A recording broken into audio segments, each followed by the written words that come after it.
60 মিনিটত 1 ঘণ্টা 24 ঘণ্টাত এটা দিন কিন্তু ইয়াত বিদুৰে কৈছে যেটো তুমি কাল বুলি কলা এই কালৰ লক্ষণটো মোক বুজাই দিয়া এতিয়া কাক কৈছে মৈত্ৰেয় বিদুৰ বদতি বাপ কৃপা কৰিও ক কালৰ লক্ষণ আবে চিনাই কহিও ক কিবা স্থূল সূক্ষ্ম ৰূপ কৈও ভাল কৰি পৰম আনন্দে মই শুনো কৰ্ণ ভৰি এই কালৰনো কেনেকুৱা স্থূল কেনেকুৱা সূক্ষ্ম কেনেকুৱা কি আছে কি নাই ডিটেইলছত মোক কোৱা কাৰণ যেটো বস্তু আমি নাজানো তাক জানিবলৈ ইচ্ছা কৰিব লাগে তাক আমি শিকিবলৈ চেষ্টা কৰিব লাগে সেইকাৰণে বিদুৰে প্ৰথমে স্বীকাৰ কৰিছে তুমি যেটো কাল বুলি ক'লা মই এটো বিষয়ে একো গম পোৱা নাই সেইকাৰণে মোক এটো বুজাই দিয়া কেনেকৈ বুজাবা যেটো তাৰ সূক্ষ্ম ৰূপ যদি কিবা আছে স্থূল ৰূপ যদি কিবা আছে সমস্তখিনি মোক বুজোৱা ইয়াৰ পিছত কেনেকৈ মৈত্ৰেয়ে কৈছে আমি শুনি লওঁ কৃষ্ণ মৈত্ৰেয় বদতি শুনা ব্যাসৰ নন্দন কালৰ লক্ষণ কহো শুনায় কমন ও ৰাম ইদানিক কাল মায়া সংক্ষেপী কহিবু 500 অধ্যায়ৰ প্ৰপন চিয়ানি ৰূপীবু পৰিমাণ কৰে যিটো মহতাদি তত্ত্ব তাকে কাল বুলি কহে সমস্ত শাস্ত্ৰ আৰু সেই কালে কৰে ত্ৰিবিধ প্ৰলয় নিত্ৰ নৈমিত্ৰিক যে প্ৰাকৃত বুলি কয় কৃষ্ণ বিদুৰ বদতি বাপক কৃপা কৰিও ক কালৰ লক্ষণ আবে চিনাই কহিও ক এতিয়া বিদুৰৰ কথা শুনি মৈত্ৰেয়ে ক'লে মৈত্ৰেয় বদতি শুনা ব্যাসৰ নন্দন বিদুৰ কোন ব্যাসৰ পিতেক আপোনালোকে জানে চিত্ৰাংগত বিচিত্ৰ বীৰ্য যাৰ পত্নী আছিল অম্বা অম্বিকা অম্বালিকা অম্বাটো অলৰেডি তেওঁ নিজৰ শৰীৰ ত্যাগ কৰে পিছত শিখণ্ডী হৈ আহে ভীষ্মক বধ কৰিবৰ কাৰণে আৰু যেতিয়া তেওঁলোকৰ কোনো সন্ততি নাছিল সত্যৱতীয়ে ব্যাসক নিমন্ত্ৰণ জনাই ব্যাস আহে আৰু তেওঁলোকৰ পৰা দুটা সন্তান প্ৰথমতে এগৰাকীয়ে চকু মুদি দিয়ে ভয় খায় ভয়ত শুকাই যায় প্ৰথম গৰাকীয়ে চকু মুদে ধৃতৰাষ্ট্ৰৰ হয় তাৰ পিছত ভয় খায় ব্যাসক দেখাৰ লগে লগে ইমান দাড়িয়ে গুফে ভৱকাৰ ব্যাস তাৰ পিছত তেওঁ শুকাই কাৰণে পাণ্ডু হয় আৰু পিছত যেতিয়া সত্যৱতীয়ে ক'লে যে দুটা সন্তান দুইটাৰ মানে কোনোটোৱে সুস্থ নহল গতিকে আৰু এবাৰ যেতিয়া যাবলৈ কয় তেওঁলোকক সৃষ্টিৰ কাৰণে তেতিয়া দুইগৰাকী অকমান বুদ্ধিয়কৰ কাম কৰি পেলাই এগৰাকী দাসীক পঠাই দিয়ে আৰু সেই দাসীৰ সন্তান আছিল ব্যাসৰ ঔৰসত দাসীৰ গৰ্ভত যেটো সন্তান হল সেই সন্তানটো আছিল বিদুৰ বিদুৰ ধৰ্মৰ সন্তান তাৰ মানে ধৰ্মৰ সন্তান মানে ধৰ্মৰ অৱতাৰ যমৰ অৱতাৰ আপোনালোকে গম পাই চাগে বিদুৰৰ জন্মৰ বিষয়ে এবাৰ এজন ঋষি আছিল তেওঁ মাণ্ডৱ তেওঁ আশ্ৰমত বহি থাকোতে কেইটামান চৰে চুৰ কৰি আনি পেলাই বস্তু লৈ আহি আশ্ৰমখনত প্ৰৱেশ কৰে সৈন্যবিলাকে পাছে পাছে খেদি যায় আৰু ঋষিমুনিয়ে ধ্যানত থাকে তেনেকুৱাতে চোৰকিটাই বস্তুখিনি সেই আশ্ৰমখনত লুকুৱাই থৈ সিহঁত পলাই যায় সৈন্যবিলাকে আহি সেই বস্তুবিলাক যেতিয়া দেখা পাই ভাবিলে যে ঋষিয়ে চুৰ কৰি আনিছে আৰু আনি পেলাই এইবিলাক এক্টিং কৰি আছে ধ্যানৰ এই বুলি ঋষিজনক ধৰি পেলাই ৰজাৰ ওচৰলৈ লৈ যায় ৰজাই তাক শাস্তি দিয়ে হাতত বিন্ধি পেলাই গজালৰ খোজ দি আৰু তেনেকৈ দিয়াৰ পাছত তেতিয়া তেওঁ আছিল এজন সিদ্ধ ঋষি তেওঁ নিজে পূৰ্বজন্মৰ যিমানবিলাক জন্ম আছিল কেতিয়াবা কিবা পাপ কৰিছো নেকি এইবিলাক তেওঁ নিজে ধ্যানত চাবলৈ ধৰিলে ইটোৰ পিছত সিটো জন্ম তেওঁ চাই গৈ আছে যে তেওঁ কোনোদিন পাপ কৰা নাই একো 100টামান জন্ম পাৰ কৰি দিলে চাই নিজে ধ্যান কৰিছে কিন্তু গম পালে যে মই কেতিয়াও পাপ কৰা নাই, তেতিয়া তেওঁ ভাবিলে যদি মোৰ একো পাপেই হোৱা নাই তেতিয়া মোৰ কি দুখত মই এই খোজ খাবলগীয়া হ'ল। এটা কথা বুজি লওক, আমি যি কৰ্ম কৰোঁ তাৰ এটা ফল আমি পাওঁ। কোনো মানুহ এক মুহূৰ্তও কাম নকৰাকৈ থাকিব নোৱাৰে। নাহি কচ্চিত ক্ষণমপি জাতু তিষ্ঠত্য কৰ্মকৃত কাৰ্যতেহি অৱশ্য কৰ্ম সৰ্ব প্ৰকৃতি জেৰ গুণেই। 3 অধ্যায় 5 নম্বৰ শ্লোকত ভগৱানে অৰ্জুনক কৈছে গীতাত, হে অৰ্জুন, কোনো মানুহ এক মুহূৰ্তও কাম নকৰাকৈ নাথাকে। আৰু কাম কিয় কৰোঁ আমি? কাৰণেন বিনা কাৰ্যম ন কদাচন বিদ্যতে। কিবা এটা কাৰণ নাথাকিলে আমি কোনো কাম নকৰোঁ। আপোনালোক আজি ইয়ালৈ আহিছে, কিবা এটা কাৰণ আছে। ইয়াত ভাগৱত শুনিম বুলি আহিছে, কোনোবা ইয়াৰ পৰা গুচি যাব, কিবা এটা কাৰণ আছে, তেওঁ ক'ৰবালৈ যাবলগীয়া আছে। আল্টিমেটলি কিবা নহয় কিবা কাৰণ থাকিলেহে আমি কৰ্ম কৰোঁ। আৰু যেতিয়াই আমি কাম কৰোঁ, যি কামেই নকৰোঁ কিয়, তাৰ 3 ধৰণৰ ফল আমি পাওঁ। অনিষ্টম ইষ্টম মিশ্ৰম চ ত্ৰিবিধা কৰ্মনা ফলম। 8 অধ্যায় 12 নম্বৰ শ্লোক গীতা।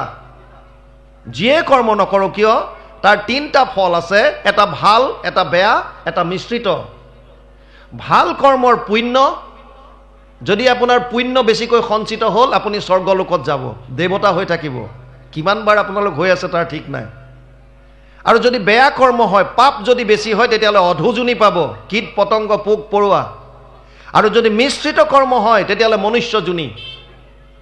এতিয়া মাণ্ডৱে ভাবিছে যে মইতো 100টা জন্ম চালোঁ, মোৰ দ্বাৰা কোনো পাপ হোৱা নাই, তে মোক কেনেকৈ শাস্তি দিলে? ডাইৰেক্ট তেওঁ সিদ্ধ পুৰুষ, গতিকে যমৰ ওচৰত গুচি গ'ল। আৰু যমক সুধিলে যে ভাই যমৰাজ, মই যে কষ্ট পালোঁ, কি ভুলৰ কাৰণে ইয়াত খোজ খাবলগীয়া হ'ল?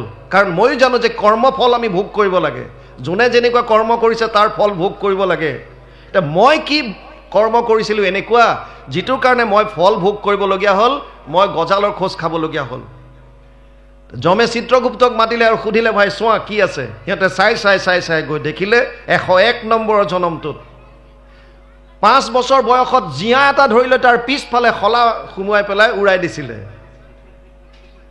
যমে ক'লে যে তোমাৰ অকণমান অপৰাধ হৈছিলে। কি অপৰাধ? বোলে তুমি 5 বছৰ বয়সীয়া সৰু ল'ৰা হৈ থাকোঁতে এটা জীয়াচ ধৰি পেলাই তাৰ পিছফালে শলা ভৰাই উৰাই দিছিলা। তেতিয়া ঋষিয়ে ভাবিলে, যমক সুধিলে মোৰ বয়স কিমান বুলি ক'লা তেতিয়া? বোলে 5 বছৰ। আচ্ছা, 5 বছৰীয়া বয়সৰ ল'ৰাটোৱে তাৰ চিন্তা শক্তি কিমান হয়, সি ভাল বেয়া কিমান বিবেচনা কৰিব পাৰে? যম নিমাত যমক ক'লে, এনেকৈ তুমি বুজি নাপাবা, মই তোমাক শাপ দিছোঁ, তুমি মনুষ্য জন্মত যোৱা, মনুষ্য হৈ পেলাই নিজে উপলব্ধি কৰা। আৰু সেইকাৰণে ধৰ্মৰাজ বিদুৰ হৈ পেলাই আহিবলগীয়া হ'ল। সেইকাৰণে ধৰ্মৰাজ বিদুৰ হৈ পেলাই আহিবলগীয়া হ'ল যমৰাজ। আৰু সেইকাৰণে ইফালে তেওঁ কাৰ ঔৰসত জন্ম হৈছে? ব্যাসৰ। গৰ্ভকাৰ? এগৰাকী দাসীৰ। সেইকাৰণে ইয়াত এতিয়া মৈত্ৰেয়ে কৈছে, মৈত্ৰেয় বদতি শুনা ব্যাসৰ নন্দন। কি ক'ব এতিয়া? কালৰ লক্ষণ কহোঁ শুনা একমন। তোমাক মই এতিয়া কালৰ লক্ষণ ক'ম, তুমি শুনা। ইদানিক কালমায়া সংক্ষেপী কহিব 5 অধ্যায়ত প্ৰপঞ্চীয়া নিৰূপিব। বৰ্তমান মই চৰ্টত ক'ম, পাছত গৈ ইয়াক মই ব্যাখ্যা কৰিম। পৰিমাণ কৰে যিটো মহতাদি তত্ত্ব, তাকে কাল বুলি কহে সমস্ত শাস্ত্ৰত। যিটোৱে পৰিমাণ কৰে, জোখ এটা, সেইটোকে ইয়াত কৈছে কাল। সূক্ষ্মৰ পৰা বৃহতলৈকে ই হ'ব পাৰে। কেনেকৈ হয় কৰিব এতিয়া? আৰু সেহি কালে কৰে ত্ৰিবিধ প্ৰলয়। এই কালৰে ভিত্তি কৰি পেলাই 3টা প্ৰলয় হয়। মই আপোনালোকক কৈছিলোঁৱেই, যদিও শাস্ত্ৰত 4টা প্ৰলয় দিছে, ইয়াত মূল 3টা আনিছে। কি 3টা ক'লে? নিত্য, নৈমিত্তিক, প্ৰাকৃত। এইকেইটা কালৰ প্ৰলয়। আৰু এটা আছে আত্যন্তিক প্ৰলয়। এই 3টা কালৰ প্ৰলয়। ইয়াৰ বিষয়ে এইকাৰণে ক'লে, কালে গুণে থাকি 10বিধ আৰু সেহি কালে কৰে ত্ৰিবিধ প্ৰলয়, নিত্য, নৈমিত্তিক যে প্ৰাকৃত বুলি কয়। নিত্য, নৈমিত্তিক আৰু প্ৰাকৃত, এই 3টা প্ৰলয়ৰ কথা ইয়াত ক'লে, যে এইকেইটা কালৰ কথা। ইয়াৰ পিছত পদে কি কয় শুনিলো। কৃষ্ণ। ও ৰাম, কালে গুণে থাকি 10বিধ সৃষ্টি হয়, তাকে ভিন্নে ভিন্নে কহোঁ শুনা মহাশয়। আদ্য স্বৰ্গমহতত দ্বিতীয় অহংকাৰ পঞ্চতন্মাত্ৰাক যে তৃতীয় কৈলো সাৰ জ্ঞান কৰ্মেন্দ্ৰিয়ক চতুৰ্থ বুলি স্বৰ্গ পঞ্চম ইন্দ্ৰিয়ধিষ্ঠাতা দেৱবৰ্গ পঞ্চপৰ্বা বিদ্যাক শস্ত্ৰ সৃষ্টি কয় সাৱধান মনে শুনিওক মহাশয়। কৃষ্ণ ইয়াত প্ৰথমে আহিছে অকণমান গভীৰ হ'ব, সৃষ্টিৰ কথা আহিল। চাওক, সৃষ্টি কৰিবৰ কাৰণে ভগৱানৰ তিনিটা শক্তি আছে।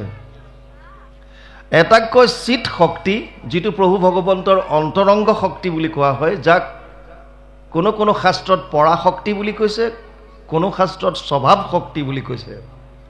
এইটো ভগৱানৰ এটা নিজস্ব শক্তি, যাৰ দ্বাৰা কোটি কোটি ব্ৰহ্মাণ্ডৰ তেওঁ সৃজন কৰিব পাৰে বা কৰে। দ্বিতীয় এটা তেওঁৰ শক্তি হৈছে যাক মায়া শক্তি বুলি কয়, আৰু তৃতীয় শক্তিটো হৈছে জীৱ শক্তি। এই তিনিটাই মূল শক্তি প্ৰভু ভগৱানৰ: চিত শক্তি, মায়া শক্তি আৰু জীৱ শক্তি।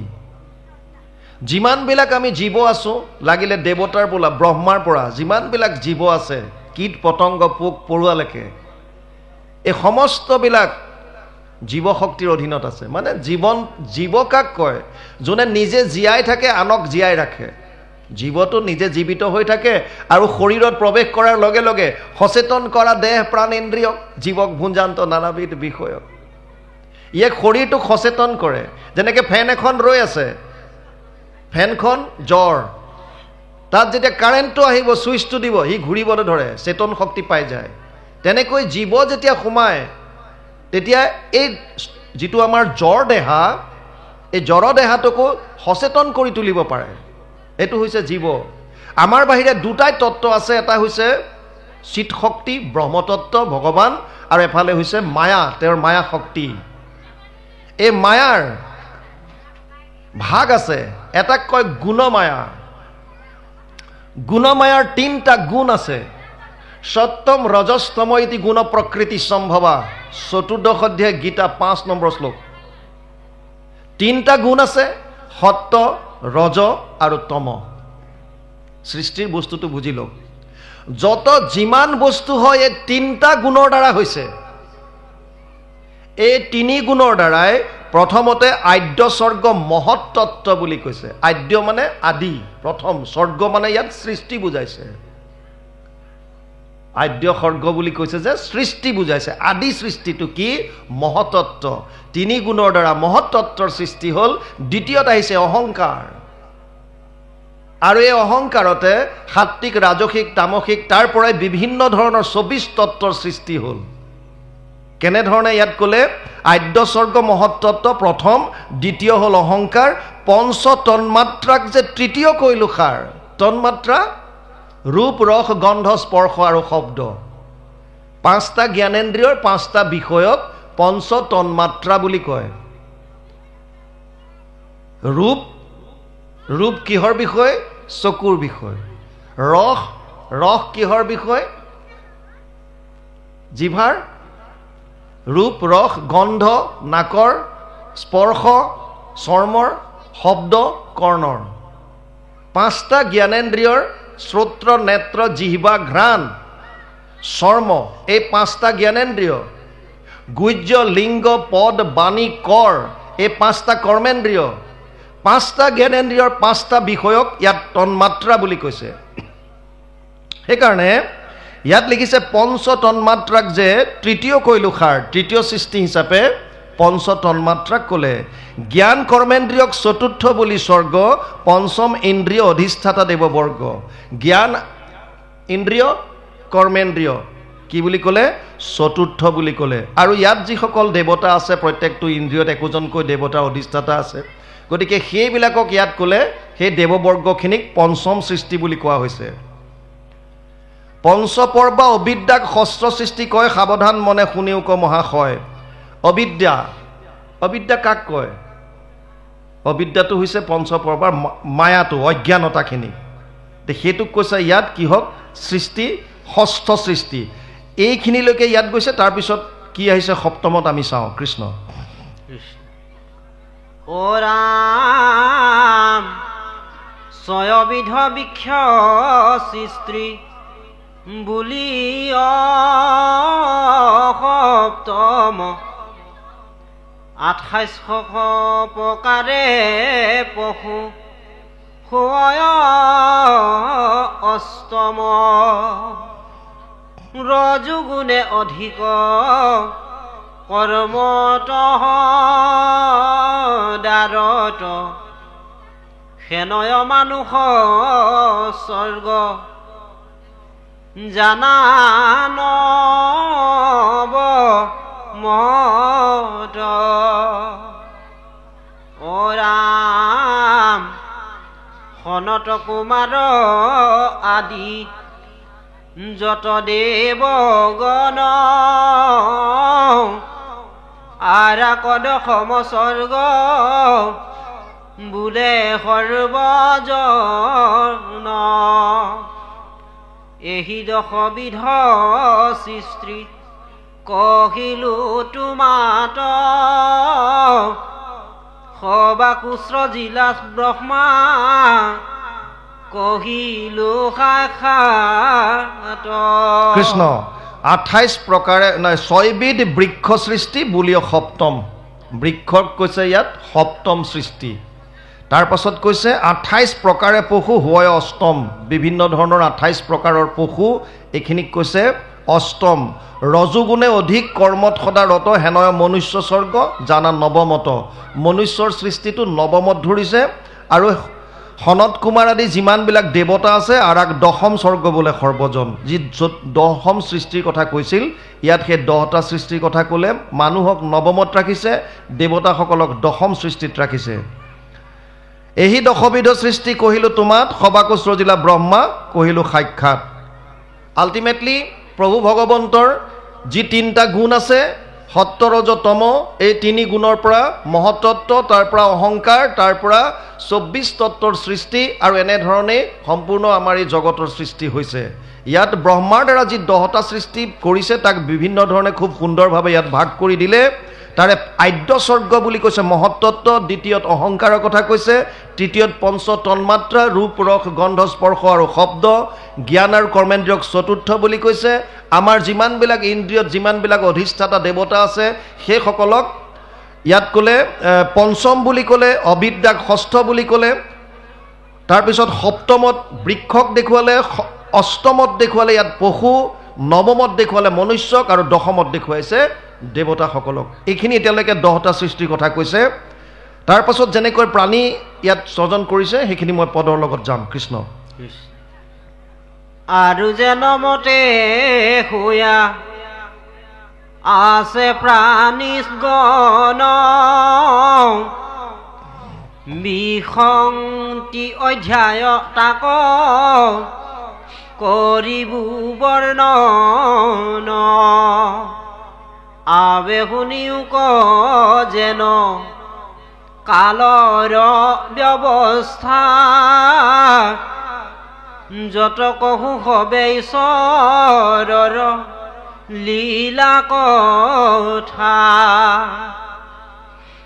ও ৰাম শুনা নৰ নাৰী গণ হুয়ায়ে ক মন। তৃতীয় স্কন্ধৰ কথা পৰম গহন। পদ অৰ্থে গম্ভীৰত নিন্দ্ৰানু জুৱাই স্বভাৱতে গূঢ় ইটো মোৰ দুখ নাই, কিন্তু আৰু শ্ৰৱণত আছে মহাফল,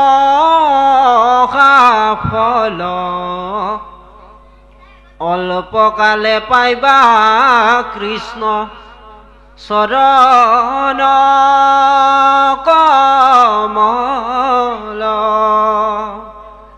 ও ৰাম ভাগৱত শাস্ত্ৰ ইটো কোটি সূৰ্য প্ৰায়, চাপিও সমীপ যাৰ আছে ভাগ্য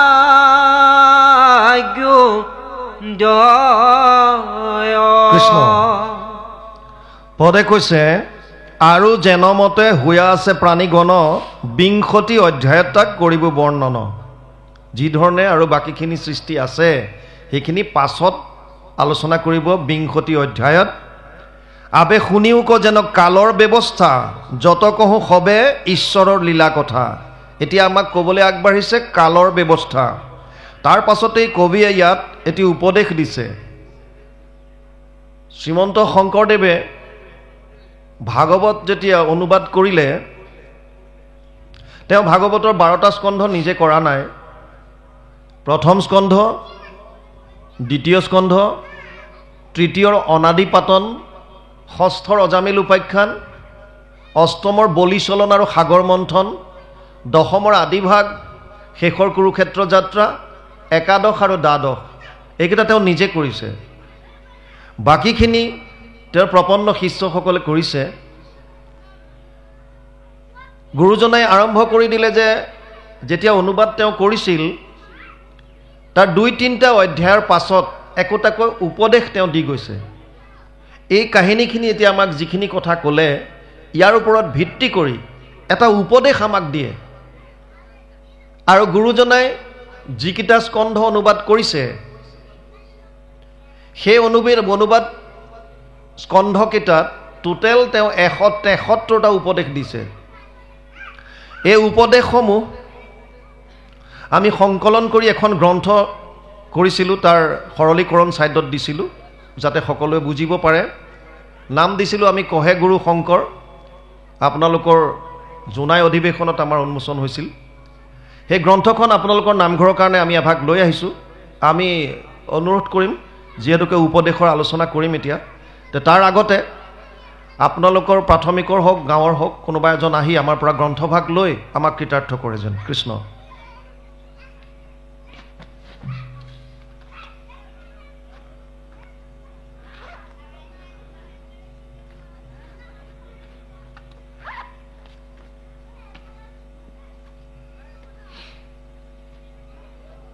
আগে দিয়া কৃষ্ণ।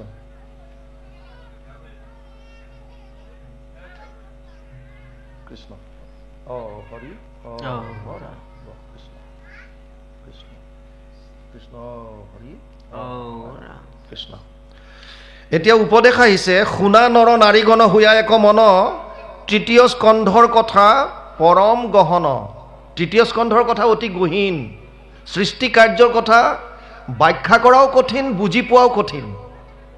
সৰ্গ যিটো লক্ষণ ইয়াৰ অতি গভীৰ। সেইকাৰণে ইয়াত কবিও লিখিছে তৃতীয় স্কন্ধৰ কথা পৰম গহন, পদ অৰ্থ গম্ভীৰত নিন্দা নোযোৱাই, স্বভাৱতে গূঢ় এইটো মোৰ দোষ নাই। কাৰণ ইয়াত ইমান বস্তুখিনিত আছে, একেবাৰে সূক্ষ্ম দৃষ্টিৰে বহুত সুন্দৰকৈ যদি বুজি পোৱা নাযায় তেতিয়াহ'লে ইয়াক ক'বলৈও দিগদাৰ, আৰু ওপৰে ওপৰে চাই গ'লে ইয়াক বুজাটো অতি কঠিন। সেইকাৰণে প্ৰথমে ক্লিয়াৰ কৰিছে। কিন্তু ইয়াত এটা কথা কৈছে, কিন্তু আৰু শ্ৰৱণত আছে মহাফল, অল্পকালে পাই বা কৃষ্ণ চৰণ কমল। আপুনি জানি পেলাই জুইত হাত সুমুৱাওক, নাজানি পেলাই হাত সুমুৱাওক, জুয়ে আপোনাক পুৰিবই। ঠিক তেনেকৈ যদি ক'ৰবাত অমৃত আছে অকণমান, আপুনি জানি খালেও নাজানি খালেও আপুনি অমৰত্ব লাভ কৰিবই। সেইকাৰণে ইয়াত কৈছে জানিয়ে হওক নাজানিয়ে হওক যদি আমি শ্ৰৱণ কৰোঁ তেতিয়াহ'লে ইয়াত আমাৰ পৰম লাভ আছে। সেইকাৰণে কিহৰ কাৰণে ক'লে ইয়াত ভাগৱত শাস্ত্ৰ ইটো কোটি সূৰ্য প্ৰায় চাপিও সমীপ যাৰ আছে ভাগ্যোদয়। ভাগৱত শাস্ত্ৰ 18খন পুৰাণৰ ভিতৰত ৰজন্তে তাপত অন্যানি পুৰাণানি শতম গণে শ্ৰীমদ ভাগৱতম নৈব শ্ৰূয়তে অমৃত সাগৰম 12, 13, 14 দ্বাদশ স্কন্ধ ত্ৰয়োদশ অধ্যায় 14 নম্বৰ শ্লোক ভাগৱত। ভাৰত পুৰাণ আদি কৰি যিমানবিলাক আছে প্ৰকাশ কৰে নানা মত যত মহাজন খবৰ সভা মধ্যত, বাকীবিলাকে তেতিয়ালৈকে প্ৰকাশ কৰি থাকে যেতিয়ালৈকে ভাগৱতৰ উদয় নহয়। ভাগৱত এনেকুৱা এখন গ্ৰন্থ যিখনৰ বহু পুণ্যৰ ফলত জন্মান্তৰে ভৱেদ পুণ্য তদা ভাগৱতম লভেদ, বহুত জন্মৰ পুণ্য সঞ্চিত হ'লেহে মানুহে ভাগৱত শুনিব পাৰে। এতিয়া ভাগৱতত এনেকুৱা কি মাহাত্ম আছে? ভাগৱত গ্ৰন্থত এনেকুৱা আছে কি? আজিকালি আমি দেখা পাওঁ অসমত ভাগৱতৰ পাঠ পৰ্যালোচনাই কওক, অখণ্ড ভাগৱত পাঠেই কওক, বিপ্লৱৰ দৰে হৈছে। প্ৰত্যেকখন গাঁৱত বছৰত এবাৰ হ'লেও মিনিমাম ভাগৱতৰ অনুষ্ঠান হয়, আৰু তাৰ উপৰি সুকীয়াকৈ যাৰ সামৰ্থ্য আছে, যোনে ইচ্ছা কৰে, তেওঁলোকে আকৌ ভাগৱতৰ অনুষ্ঠান অনুষ্ঠিত কৰে। তে অজস্ৰ গ্ৰন্থ আছে, তাৰ মাজত ভাগৱত ভাৱক কিয় আনে? আৰু ভাগৱত শাস্ত্ৰ ইটো কোটি সূৰ্য প্ৰায় বুলি কিয় কৈছে? এনেকুৱা ভাগৱতত কি আছে? ভাগৱতৰ মাহাত্ম্য অকণ বুজি লওক। ব্যাসদেৱে ভাগৱতৰ মাহাত্ম্য ভাগৱততকৈ বেছিকৈ ব্যাখ্যা কৰিছে পদ্ম পুৰাণত। 18খন পুৰাণৰ আটাইতকৈ ডাঙৰখন পুৰাণ হৈছে স্কন্দ পুৰাণ, য'ত 81,100টা শ্লোক আছে। দ্বিতীয়খন ডাঙৰ পুৰাণ হৈছে পদ্ম পুৰাণ, য'ত 55,000 শ্লোক আছে। এই পদ্ম পুৰাণৰ শেষৰ খণ্ডত, উত্তৰ খণ্ডত 6টা অধ্যায়ত ব্যাসদেৱে ভাগৱত মাহাত্ম্য নাম দি ভাগৱতৰ বৰ্ণনা কৰিছে যে আচলতে ভাগৱতত কি আছে। ব্যাসদেৱে লিখিছে, যত্ৰ যত্ৰ ভাগৱতী বৰ্ত ভক্তি আদি কাম ব্ৰজেত কথা শব্দম সমকৰ্ণম তত্ৰিকম তৰুণয়েত। যত্ৰ যত্ৰ ভাগৱতী বৰ্ত, য'ত য'ত ভাগৱতৰ কথা হয় তালৈ ভক্তি আদিৰ আগমন ঘটে। ভক্তি আদি মানে ভক্তি, জ্ঞান আৰু বৈৰাগ্য, তিনিটা বস্তু। ভক্তিৰ দুটা সন্তান, জ্ঞান আৰু বৈৰাগ্য।